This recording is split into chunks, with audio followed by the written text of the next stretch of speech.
The bill by Senator Valerie Hodges would prevent terrorist organizations from funding any protests here in Louisiana. It also has a provision that would crack down on trespassing, which those against the bill say will have a chilling effect on protests. In the weeks following the pro-Palestine protests held at Tulane and Loyola that were ultimately broken up by police, State Senator Valerie Hodges wants to ensure that protests aren't breaking the law and aren't funded by terrorist organizations. I don't believe that any of us in this room believe that that's a good thing, to be protesting in favor of Hamas or ISIS or Al-Qaeda for their pushing their agenda on Americans, and especially young American students, that we just don't need that in Louisiana. A natural part of protest is often simple trespass. Those against the bill say that this is a restriction on the First Amendment. They say the protests in New Orleans were peaceful, and many famous protests throughout history were illegal in some form. They were not charged with anything other than simple trespass.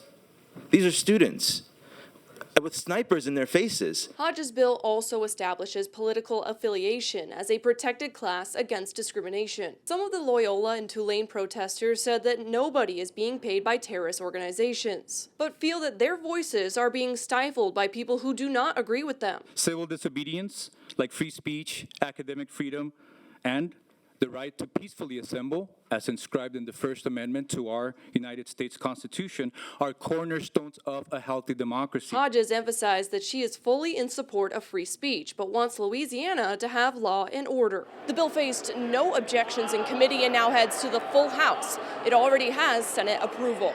At the Capitol for your local election headquarters, I'm Shannon Hecht.